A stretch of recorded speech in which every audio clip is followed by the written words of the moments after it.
Welcome to The Explainer. Okay, today we are tackling a big one of the most mysterious and, let's be honest, misunderstood books ever written, the Book of Revelation.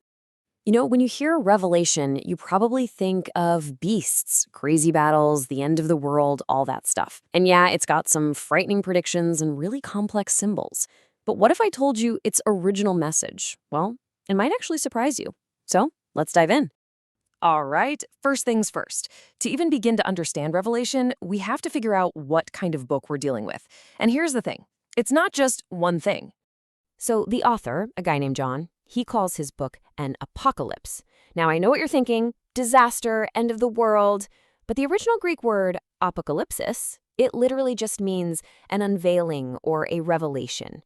Think of it like a type of writing that uses these really symbolic dreams and visions to pull back the curtain and show us a heavenly perspective on what's really going on in history.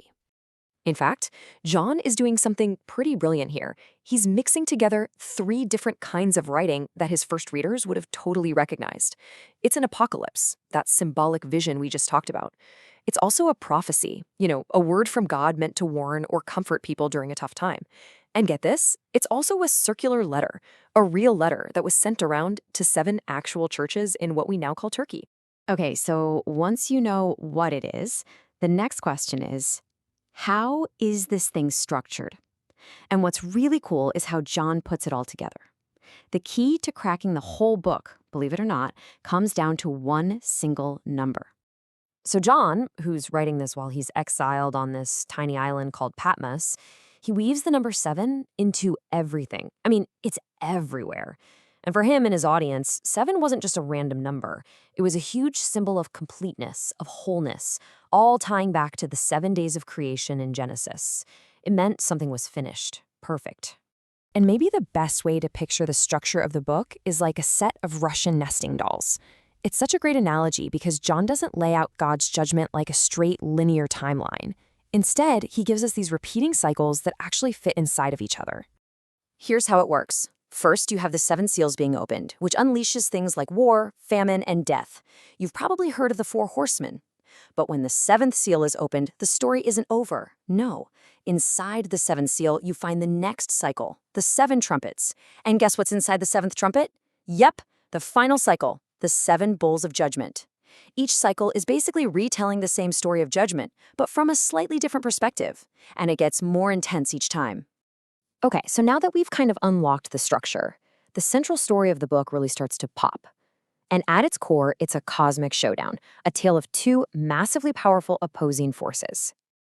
On one side, you've got the lamb, a lamb that was slain, which is a powerful symbol for Jesus, showing that his power comes from his sacrifice. That's how he wins. But on the other side, you have this terrifying, monstrous beast that crawls up out of the sea. And it's not acting alone.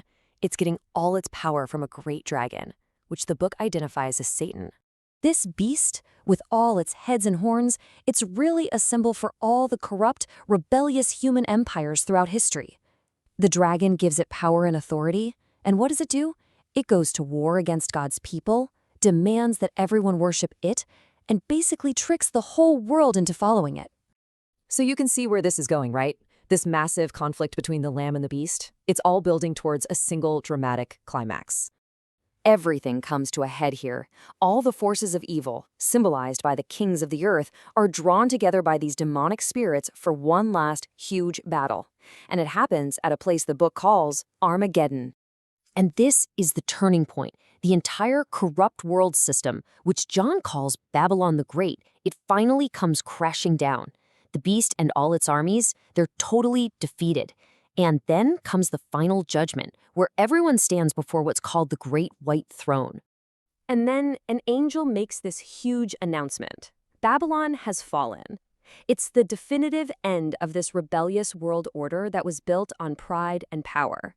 Its total collapse is meant to show the absolute and complete victory of God's justice.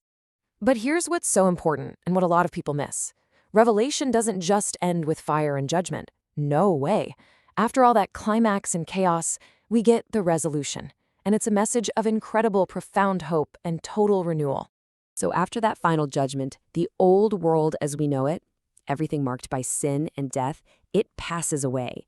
And then John sees this absolutely stunning vision, a new heaven and a new earth, a place where all that old stuff is just gone forever. Right at the center of this brand new creation is this incredible holy city, the New Jerusalem. And it's coming down from heaven. See, it's not just a physical place, it's a powerful symbol of God's renewed world, where he finally lives together with his people in perfect relationship. The book compares it to a bride beautifully prepared for her husband. And this final vision, this is really the ultimate point of the whole book. It's a picture of a new reality where God himself wipes away every tear. Imagine that. No more death, no more sadness, no more crying, no more pain. Why? Because the former things have passed away. The Lamb has truly and completely won. So, there you have it. The book that kicks off with all this chaos and confusion and crazy imagery, it actually ends with this beautiful vision of peace and total restoration, which leaves us with a really big question to think about. Thanks for watching.